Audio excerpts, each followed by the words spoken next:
بسم اللہ الرحمن الرحیم الحمد لأہلہ والصلاة علی اہلہا صلوات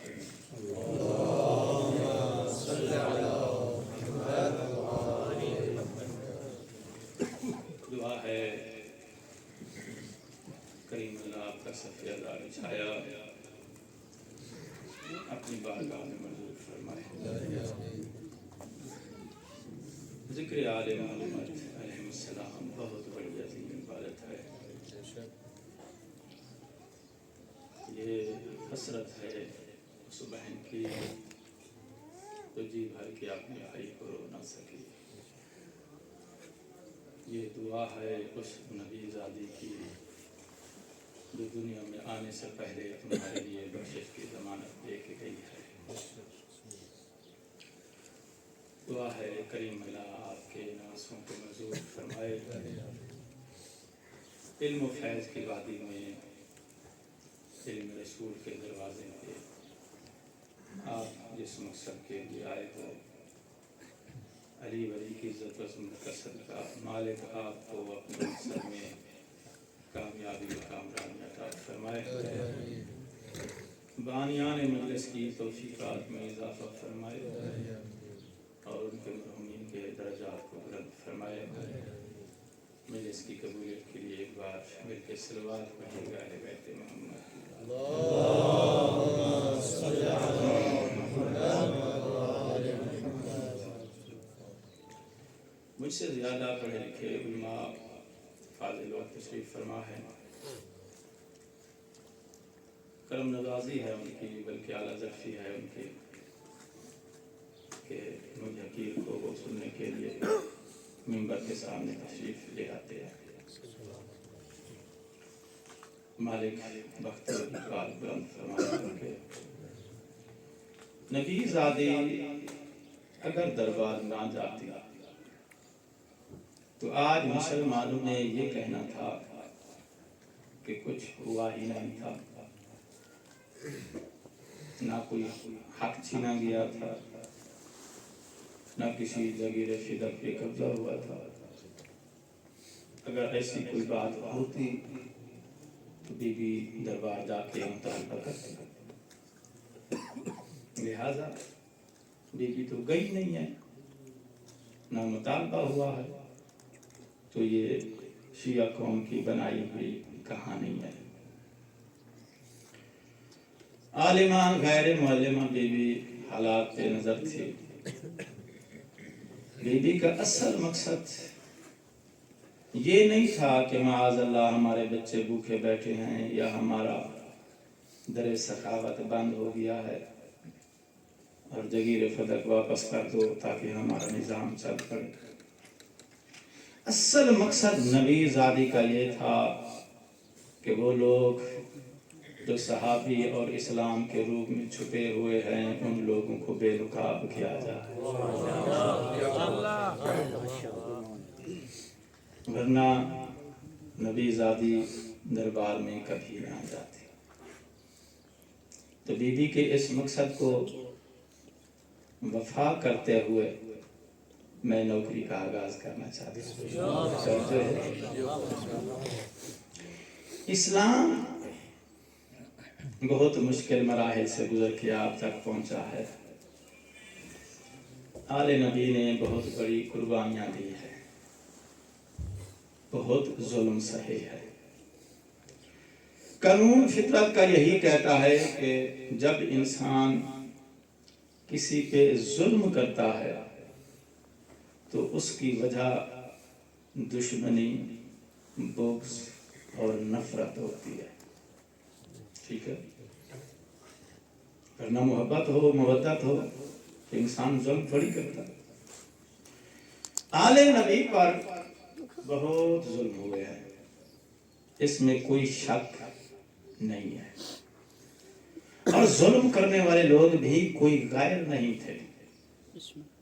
نبی کی اپنی امت تھی، نبی کے اپنے کلمہ پڑھنے والے تھے، مسلمان تھے جنہوں نے نبی کے بعد نبی کی آل پہ ظلم کیے ہیں.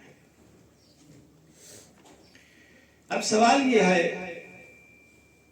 اللہ نے حکم دیا ہے مودت کا کہ نبی کی آل سے مودت رکھو، قل لا اسألکم علیہ اجرا الا المودۃ۔ اللہ نے جو حکم دیا ہے مسلمان کو، نبی کی آل سے مودت رکھنے کا حکم دیا ہے، لیکن مسلمان جس پر واجب تھا کہ آل نبی سے مودت رکھے، یہی مسلمان اسی نبی کی آل کو نبی کے بعد آپ نے ظلم کا نشانہ بنایا، چن چن کے آل نبی کو مسلمانوں نے مارا ہے۔ تو سوال بنتا ہے، اللہ نے حکم دیا ہے مودت کا، مسلمان کر رہے ہیں اسی آل پر ظلم، مسلمان اسی آل کو چن چن کے مار رہے ہیں، تو سوال یہ ہے آخر مسلمان نے جو آل نبی پر اتنے ظلم کیے ہیں، مسلمان کو آل نبی سے دشمنی کیا تھی؟ توجہ ہے حضرات؟ میں پہلے ہی عرض کر چکا ہوں، مجھ سے زیادہ آپ پڑھے لکھے عالم فاضل ہیں، آپ نے علم کا روب نہیں دکھائیں گے، عبادت میں آپ شامل رہیں گے تاکہ میں اپنا پیغام مکمل کر سکوں۔ صلوات کا سہارا دیں مل کے سب لوگ۔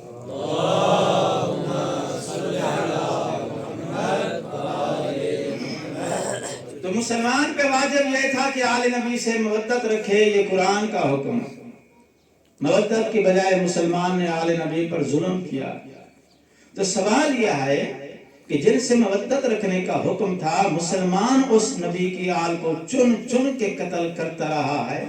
جب بھی انسان کسی کو قتل کرتا ہے، کسی پہ ظلم کرتا ہے، دل میں بغض نفرت دشمنی ہوتی ہے تو قتل کرتا ہے۔ مسلمان جن سے تجھے مودت کا حکم تھا، تجھے اس آل سے اس قدر دشمنی کیوں تھی؟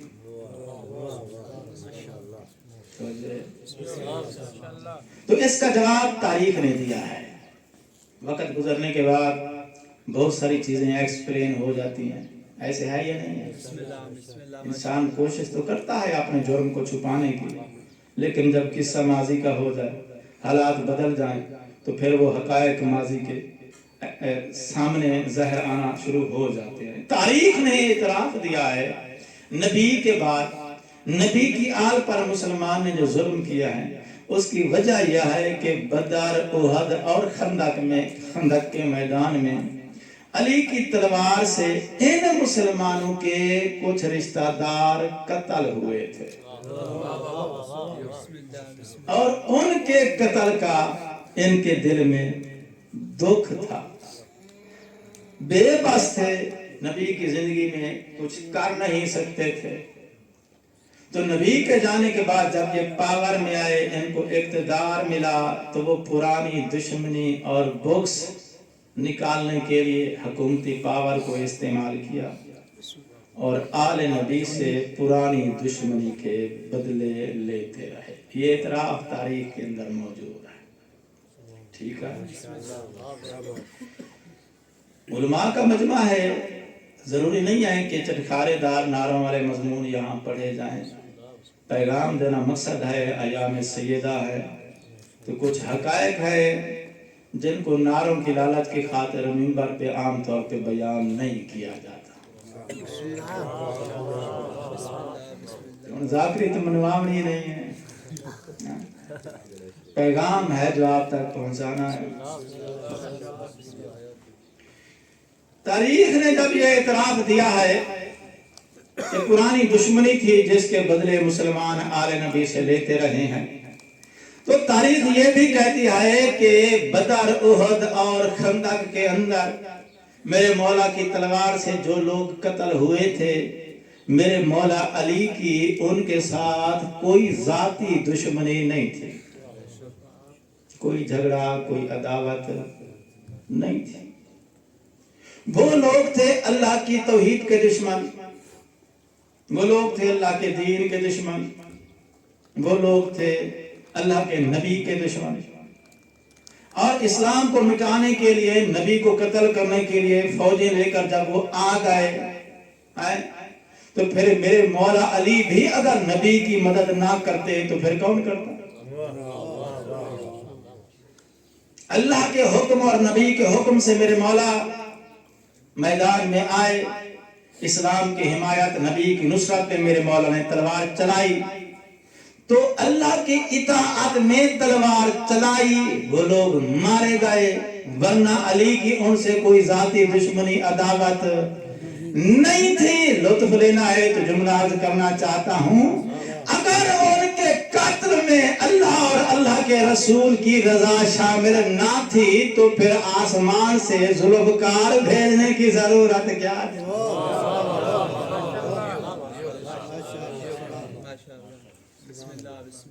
لائسنس یافتہ اسلحہ بندہ ہر کسی کو نہیں دیتا، صرف اسی دوست کو دیتا ہے جس کی وفا پہ پورا یقین ہو۔ اگر ایسے ویسے بندے کو اسلحہ دے دیا جائے اور وہ بے گناہ کسی بندے کو جا کے مار دے، قاتل کے ساتھ اسلحے والے پر بھی اتنا ہی کیس بنتا ہے۔ تو اللہ کو علی کی عدالت پہ اتنا یقین تھا، علی جب بھی ظلمکار اٹھائے گا کسی جہنم کے حقدار پہ اٹھائے۔ تو اللہ نے پھر ذوالفقار علی کو عرض سے بھیجی، اور میرے مولا نے جس پر وہ تلوار چلائی ہے رب کی رضا سے چلائی ہے۔ وہ لوگ مارے گئے، ان کے مرنے کے بعد نبی پاک کی زندگی میں یہ لوگ تو تھے بے بس، نبی کے بعد ان کو ملا اقتدار، پاور میں آئے تو بدلے لیتے رہے ان کے جو میرے مولا علی کی تلوار سے قتل ہوئے، اور میرے مولا نے رب کی رضا کے تحت قتل کیے۔ بدلے کس نے لیے ہیں؟ مسلمانوں نے۔ ٹھیک ہے، بدلہ لینے والے کون ہیں؟ مسلمان صحابہ کرام بڑے بڑے رضی اللہ تعالی عنہ، کن کے بدلے لیتے رہے؟ ان کافروں کے جو بدر میں، احد میں، خندق میں اسلام کو مٹانے اور نبی کو مارنے کے لیے آئے تھے۔ قانون قدرت کا، قانون فطرت کا یہ کہتا ہے کہ میت کا، مقتول کا بدلہ ہمیشہ وہی لیتا ہے جو مقتول کا وارث ہو،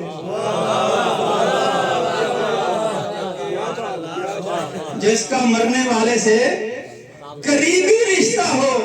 ہر بندہ تو اٹھ کے کسی مقتول کا بدلہ نہیں لیتا نا، تو بدلہ وہی لیتا ہے جو میت کا وارث ہو، جو میت کا قریبی رشتہ دار ہو، جس کے دل میں مرنے والے کی بڑی شدید محبت ہو۔ جو مر گئے تھے وہ تھے نبی کے دشمن، وہ تھے اللہ کے دین کے دشمن، وہ تھے اللہ کی توحید کے دشمن۔ ان کے بدلے میں آل نبی کو جنہوں نے مارا ہے وہ تھے بڑے بڑے رضی اللہ تعالیٰ عنہ۔ نجمی کا سوال فقط اتنا ہے، اپیل کر لیتا ہوں، چونکہ آج کل مناظرے کا چیلنج کا زمانہ نہیں ہے، تو اپیل کا حق تو ہم کو ہے نا قبلہ۔ زمانے سے عالم اسلام سے نجمی کی اپیل ہے، بھئی یہ مسلمان، وہ کافر، یہ نبی کے صحابی، وہ نبی کے دشمن، ان کے بدلے میں، ان کے انتقام میں آل نبی کو یہ لوگ ان کے وارث بن کے مارتے رہے۔ یہ لوگ کون؟ جو مسلمان تھے۔ بھئی یہ مسلمان ان کافروں کے وارث بن کے آل نبی کو مارتے رہے، جو کافروں کے وارث بن کے آل نبی کو مارے وہ نبی کے وارث کس طرح؟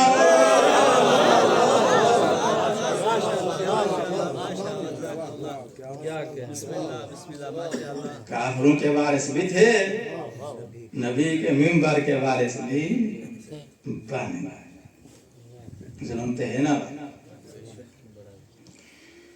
تو اب اس کے پیچھے ایک بہت بڑی کہانی ہے۔ وہ کافر، یہ مسلمان، وہ نبی کے دشمن، یہ نبی کے صحابی، وہ توحید کے منکر، یہ فرزندان توحید۔ ان کا بدلہ لینے کے لیے انہوں نے آل نبی کو مارا۔ تو بھائی تم نے جو آل نبی کو مسلمان ہو کے ان کافروں کے بدلے میں مارا، آخر اس میں کوئی آپ کو پرابلم محسوس شاید نہیں ہوا ہے؟ سمجھدار لوگ ہو نا؟ تو آخر اس میں کوئی راز تو ہے نا۔ تو اس کے پیچھے ایک بہت بڑی کہانی ہے، اور اگر اجازت ہو تو 2 لفظوں میں اس کہانی کا خلاصہ سنا دوں۔ تاریخ یہ کہتی ہے کہ یہ کہانی شروع ہوتی ہے جناب ابو طالب سے۔ مکہ کے اندر جناب ابو طالب اپنے 4 بیٹوں کے ساتھ بڑے خوش خرم آباد تھے، نہ کسی سے کوئی ذاتی دشمنی، نہ جھگڑا، نہ لڑائی، نہ کوئی عداوت تھی، پیر گھرانہ تھا، خانہ کعبہ کے متولی تھے۔ آج کے دور میں پیروں کے آستانوں پہ مرید تویز دھاگے کے لیے آتے ہیں، اس دور میں بھی منتوں کے لیے، حاجتوں کے لیے، دعاؤں کے لیے ابو طالب کے آستانے پہ لوگ آتے ہیں۔ عزت شہرت سخاوت کے بڑے چرچے تھے، پوری دنیا شاہ بطحا کہہ کر سلام کہتی تھی۔ تاریخ یہ کہتی ہے کہ آپ نے ایک یتیم بھتیجے کو پالا، نام تھا محمد، گفتار میں صادق، کردار میں امین۔ اللہ نے اپنے نبی کو حکم دیا وانذر عشیرتک الاقربین، اپنی فیملی کے، خاندان کے لوگوں کو بلاؤ، ہماری توحید کا پیغام سناؤ۔ پہلی دعوت اسلام، پہلا اسلام کا پیغام، توجہ ہے۔ اور ہر شے کی ابتدا مشکل ہوتی ہے، معاشرہ ناساز ہو، پورے گاؤں کے اندر سارے لوگ جو ہیں دشمن اہل بیت ہوں، وہاں امام بارگاہ کی بنیاد رکھنی ہو تو پھر پتہ چلتا ہے کتنا مشکل ہوتا ہے، توجہ ہے۔ اللہ نے حکم دیا ہے میری توحید کا پیغام سناؤ، اس شرک کے، اس بت پرستی کے، اس ماحول کے اندر میری توحید کا پیغام سناؤ۔ نبی نے جناب ابو طالب علیہ السلام کو بلا کے فرمایا چچا جی میں نے محفل توحید کا پروگرام بنایا ہے، اس کے لیے، محفل کے لیے، جلسے کے لیے گھر بھی آپ کا چاہیے، لنگر بھی آپ کے گھر کا چاہیے۔ نبی کے حکم کے مطابق جناب ابو طالب نے دعوت ذل عشیرہ کا انتظام کیا، ٹھیک ہے۔ ایک ہے دعوت شیراز، اور یہ شاعری کی کتابوں کے اندر بڑی مشہور ہے، ٹھیک ہے۔ اور ہم کو کھانا نصیب تو نہیں ہوئی، لیکن کتابوں کے اندر کہتے ہیں کہ دعوت شیراز، اور وہ جو ہے وہ ہے دعوت ذل عشیرہ۔ جناب ابو طالب نے پانی کی جگہ پہ دودھ کا انتظام کیا، اور ایک روایت کے مطابق گرمیوں کے موسم تھی، لسی کا انتظام کیا، اور لنگر میں گوشت کا بہترین شوربہ، قورمہ تیار فرمایا۔ دعوت ہو گئی ہے، لوگ تشریف لے آئے، کھانا کھا چکے۔ کھانا کھانے کے بعد جب تقریر کا ٹائم ہوا، ابو لہب نے شرارت کی، محفل خراب ہو گئی، حضور تقریر نہ کر سکے۔ بسم اللہ، آپ پریشان ہوئے۔ جناب ابو طالب نے اپنے سید و سردار کی پریشانی دیکھنے کے بعد فرمایا آپ پریشان نہ ہوں، کل دعوت کا انتظام پھر کرتے ہیں۔ کل پھر دعوت کا انتظام ہو گیا۔ مارکا وال تشریف گھننا ہے کو جاگ دے ہو، پھر انتظام ہو گیا جناب۔ کھانا کھانے کے بعد جب توحید کا پیغام سنانے کا وقت آیا، پھر ابو لہب کھڑا ہو گیا، اس نے ماحول کو خراب کیا، میرے نبی رب کا پیغام نہ سنا سکے۔ دوسرے دن جب پھر نبی پریشان ہوئے، آپ نے فرمایا گھبرانے کی ضرورت نہیں، کل دعوت کا انتظام بھی ہوگا، حمایت کا انتظام بھی ہوگا۔ تیسرے دن پھر دعوت پہ آئے۔ کھانا کھانے کے بعد جب بالکل بندے فٹ ہو گئے، کھانا اچھا ہو، اوپر سے پینے کے لیے دودھ لسی مل جائے، گرمیوں کا موسم، بندہ فٹ ہو جاتا ہے نا شاید۔ بندے جب فٹ ہو گئے تو ادھر سے ابو لہب کھڑا ہوا ماحول کو خراب کرنے کے لیے۔ تاریخ یہ کہتی ہے کہ ماحول کو بالکل جانچتے ہوئے ججمنٹ کے مطابق ادھر سے ابو لہب کھڑا ہوا تو ادھر سے جناب ابو طالب کھڑے ہو گئے، ہاتھ میں جناب ابو طالب کے تلوار ہے۔ حکم دیا آپ نے خبردار، جب تک میرے سید و سردار کا پیغام مکمل نہ ہو جائے کوئی بھی اپنی جگہ سے ہلنے کی جرات نہ کرے۔ اللہ کے نبی نے پیغام سنایا اور جناب ابو طالب کی مدد سے سنایا، توجہ ہے۔ اب پورا واقعہ تو بیان نہیں کر سکتا ہوں، لیکن اس کے اندر جتنا سنایا ہے 2-3 پیغام ہیں، 2-3 نتائج ہیں جو عرض کرنا چاہتا ہوں۔ اللہ کے نبی نے اسلام کی پہلی دعوت کا انتظام ابو طالب کے گھر کیا ہے۔ زمانے کا دستور یہ ہے کہ بانی کا اپنا گھر، محل، بنگلہ موجود ہو اور پروگرام کسی دوسرے سید سردار کے گھر میں رکھے، ٹھیک ہے؟ تو اس کا کیا مطلب ہوتا ہے؟ بھی بانی کا اپنا گھر ہے، اچھا خاصا بڑا گھر ہے، اور جناب خدیجہ کا گھر مکہ میں سب سے بڑا گھر تھا۔ نبی چاہتے تو اپنے گھر میں رکھ لیتے، نبی چاہتے تو اللہ کے گھر میں رکھ لیتے، مگر سب سے پہلا پروگرام مجلس اسلام کہاں ہوئی ہے؟ ابو طالب کے گھر میں ہوئی ہے۔ تو اس کا پہلا نتیجہ یہ ہے کہ بانی کا اپنا گھر موجود ہو، پھر بھی پروگرام کسی اور سید و سردار کے گھر میں رکھے، لوگوں کو یہ بتلانا مقصود ہوتا ہے ہمارے مشن میں اس کی حمایت بھی شامل ہے۔ اور جن لوگوں کو شاید میری بات سمجھ نہیں آئی، سردی زیادہ ہے، تو چاہتا ہوں کہ سید میں سردی بالکل دور ہو جائے۔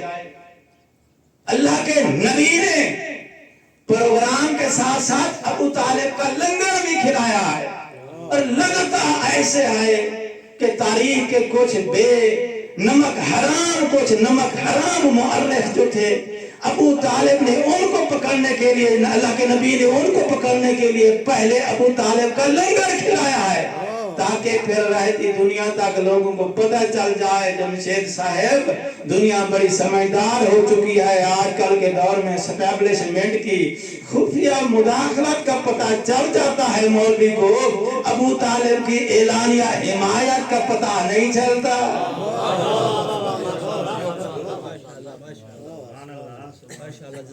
جناب ابو طالب نے نبی پاک کی حمایت فرمائی، مدد فرمائی، اور ابو طالب کی مدد کے ساتھ آپ رب کا پہلا پیغام سنانے میں کامیاب ہو گئے۔ 3 دن تو آپ نہ سنا سکے نا، تو کب کامیابی ملی ہے؟ جب آپ نے مدد فرمائی ہے۔ اس کا پھر آسان سا نتیجہ یہی بنتا ہے کہ جناب ابو طالب کی مدد کے بغیر اللہ کی توحید کا پہلا پیغام نہیں پہنچ سکا ہے۔ تو سیدھی سادھی اس دلیل کا نتیجہ یہی بنتا ہے کہ اللہ نے ابو طالب کو اپنے دین کی مدد کے لیے چن لیا۔ جناب ابو طالب کی مدد سے اسلام کا پہلا پیغام پہنچ گیا، اور جب تک پھر آخری سانس رہا ہے، زندگی بھر دین اسلام کی حمایت اور نبی کی نصرت کرتے رہے، یہاں تک کہ آپ کا وصال ہو گیا۔ آپ کے وصال کے بعد آپ کی زندگی کو خطرات لاحق ہوئے، لوگوں نے آپ کے قتل کے پروگرام بنائے۔ شب ہجرت کا واقعہ آپ سب علماء بہتر جانتے ہو، بلکہ مجھ سے زیادہ اچھے طریقے سے آپ پڑھ لیتے ہو، سنا لیتے ہو۔ اللہ کے نبی کے قتل کا پروگرام بنایا۔ اللہ نے فرمایا میرے حبیب دشمن کی آنکھوں میں تراب پھینک کے بستر پہ ابو تراب کو سلا کے آپ ہجرت کر کے آپ مدینے چلے گئے۔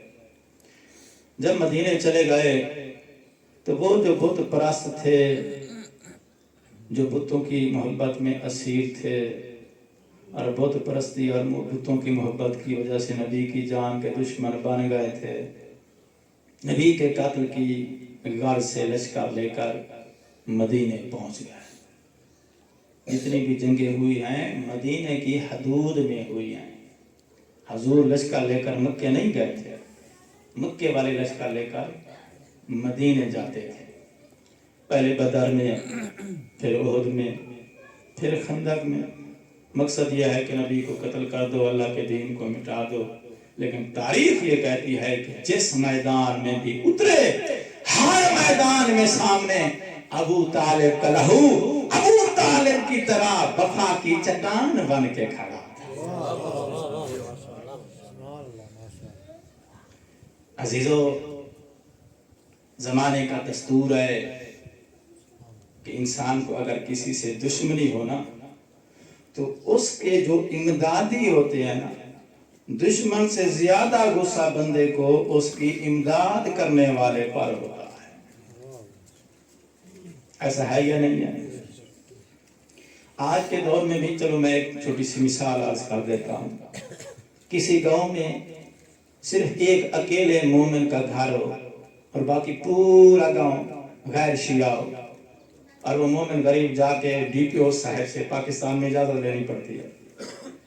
مجلس کی ماتم داری کی، جلوس ازا کی اجازت لے بھی آئے تو مسلمان ڈنڈے سوٹے لے کر آ جاتے ہیں، جلوس نہیں گزر سکتے. اور گاؤں کا چودھری شریف آدمی مومن اس کے پاس چلا جائے اور اسے کہے کہ بھائی نہ ہماری کسی سے زیادہ ہے، نہ کوئی میلہ ہے، نہ تماشا ہے، ہم آل نبی پہ ہونے والے ظلم کے خلاف یہاں احتجاج کے لیے اور نبی کو پرسہ دینے کے لیے یہاں آئے ہیں، تو ہماری مدد کی جائے. اور وہ چودھری غیرت مند ہو، اپنے دادے کے زمانے کی رائفل لے کے سامنے سینہ سپر ہو کے کھڑا ہو جائے. مسلمان جوتے چھوڑ کے بھاگ جاتے ہیں. لیکن جب بھی جہاں بھی اکٹھے ہوتے ہیں وہ کہتے ہیں کہ اگر یہ چودھری نہ ہوتا تو پھر ہم اس غریب مومن سے پوچھ لیتے. تو ان کو اس مومن سے زیادہ غصہ اس چودھری صاحب پر ہوتا ہے جو ہر دفعہ اس مومن کو بچا لیتا ہے. یہ میرا مشاہدہ ہے، میں نے تو دیکھا ہے، آپ نے شاید نہ دیکھا ہو. جناب ابو طالب اور میرے مولا علی علیہ السلام کی کوئی ذاتی دشمنی کسی سے نہیں تھی. وہ لوگ دشمن تھے اللہ کے دین کے، وہ دشمن تھے اللہ کے نبی کے، وہ دشمن تھے اللہ کی توحید کے. لشکر لے کر نبی کو مارنے، اسلام کو مٹانے آئے تھے. تو اسلام کی حمایت میں، نبی کی مدد میں ابو طالب اور جناب علی علیہ السلام جب سینہ سپر ہو کے کھڑے ہو گئے تو اسلام کی حمایت اور نبی کی مدد کی وجہ سے جو لوگ اللہ کے دین کے، اللہ کے رسول کے دشمن تھے، اس نصرت اور حمایت کی وجہ سے وہ سارے اللہ کے دین کے دشمن ابو طالب اور علی کے دشمن بن گئے. ورنہ میرے مولا کی ان کے ساتھ کوئی ذاتی دشمنی نہیں تھی. لیکن ادھر سے دشمنی چلتی رہی، ادھر سے میرے مولا علی کی نصرت بھی چلتی رہی. بالآخر علی کی تلوار کی برکت سے اسلام کو فتح ملی. اذا جاء نصر اللہ والفتح، جب اللہ کی طرف سے نصرت اور فتح آئے گی، اے نبی تو آپ دیکھیں گے لوگ فوج در فوج اسلام میں داخل ہوں گے. تو میرے مولا علی کی برکت کی وجہ سے پورے جزیرہ عرب کے اندر اسلام پھیل گیا.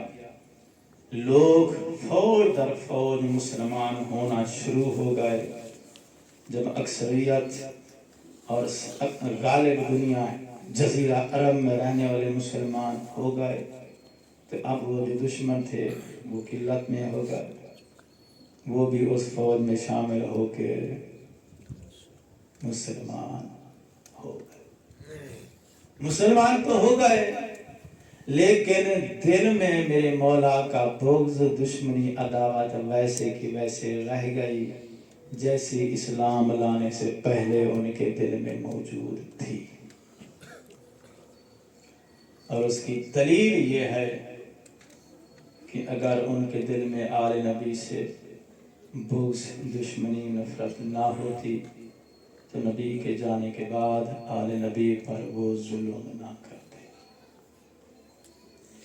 موقع کی تلاش میں تھے. اس دور میں آرمی کا پاور کنٹرول، سپریم کورٹ کا ادارہ جو کہ اقتدار کی باحفاظت منتقلی کا ذمہ دار ہوتا ہے، ان اداروں کی یہ ذمہ داری، یہ ادارے اس دور میں نہیں تھے، جس کی وجہ سے ایک بادشاہ، ایک حکمران کے جانے کے بعد اس کی شاہی پہ آسانی سے قبضہ کر لیا جاتا تھا. بلکہ تاریخ نے یہاں تک بھی لکھا ہے بھائی بھائی کو قتل کر کے اس کی حکومت پہ قابض ہو جاتا تھا. تو چونکہ یہ روش چل رہی تھی، لوگ اسی وقت کے انتظار میں تھے. تاریخ یہ کہتی ہے کہ جیسے ہی نبی پاک کی آنکھیں بند ہوئیں، وہ لوگ جو موقع کی انتظار میں تھے، نبی پاک کا جنازہ کفن دفن وہیں چھوڑ کے سقیفہ میں جا کے حکومت اسلامی پہ قابض ہو گئے۔ دشمن کمینہ ہو تو پھر پرانی دشمنیوں کے لوگ بدلے لیتے ہیں۔ عزادارو، دشمنی تھی باپ سے، بدلے دیتی رہ گئی علی اور نبی کی بیٹی۔ آج نبی کو فرصت دینے کے لیے آپ یہاں آئے ہو۔ بہت مارا ہے لوگوں نے نبی کی بیٹی کو، بہت ظلم کیا ہے مسلمانوں نے نبی کی بیٹی پر۔ تاریخ یہ کہتی ہے کہ دروازے پہ شور بلند ہوا ہے۔ میرے مولا علی علیہ السلام جواب دینے کے لیے دروازے کی طرف روانہ ہوئے۔ صحن میں نبی زادی نے میرے مولا کی ابا کے دامن سے پکڑ کے روکا ہے۔ فرمایا، یا علی، میں جانتی ہوں شریعت کا مسئلہ ہے، مرد گھر میں موجود ہو تو مستور دروازے پہ نہیں جاتی، میں شریعت سے واقف ہوں، لیکن یا علی، آپ مظہر جلال کبریا ہو، میں رحمت للعالمین کی بیٹی ہوں، ہو سکتا ہے کل کو مورخ یہ لکھ دے علی کی سخت کلامی کی وجہ سے مسلمان غصے میں آ گئے۔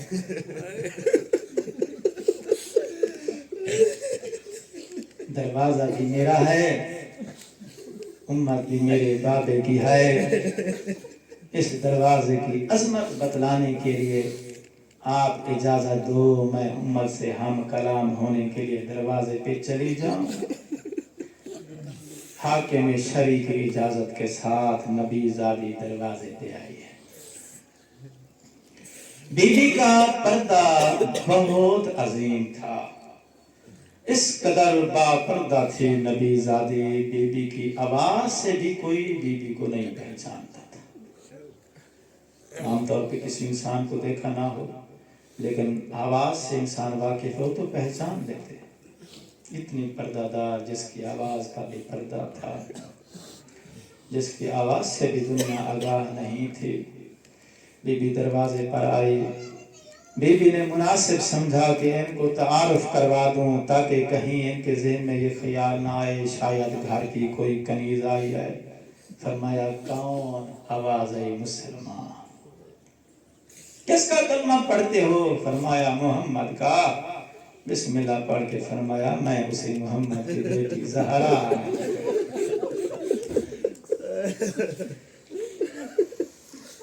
رحمت خدا کی بیٹی تھی۔ بی بی کی گفتار میں کوئی شدت نہیں ہے، لہجے میں کوئی تلخی نہیں ہے، کسی مسلمان کو بی بی نے جھٹکا نہیں ہے۔ رحمت خدا کے لہجے میں بول کے کہہ رہی تھی، لوگو، جس نبی کا کلمہ پڑھتے ہو میں اسی کی اکلوتی بیٹی زہرا ہوں۔ لوگو، اس دروازے پہ شور نہ کرو، دور چلے جاؤ، میرے گھر کے پردے کی حرمت کو پامال نہ کرو۔ ایک کمینے نے بی بی کو تانا دیا ہے۔ احتجاج کے اندر علامہ طبرسی نے پورا جملہ لکھا ہے۔ تانا دے کر کہتا ہے، ما بالو ابن امک قد اوردکی للجواب وجالس من وراء الحجاب۔ علماء کا مجمع ہے، لفظ نہیں، تیر سے زیادہ نکیل لفظ۔ علی تو بڑا غیور ہے، آج ہم سے ڈر کے گھر میں چھپ کے بیٹھ گیا ہے، اپنی بیوی کو دروازے پر بھیجا ہے ہمیں جواب دینے کے لیے۔ بیوی کا گریہ بلند ہوا ہے،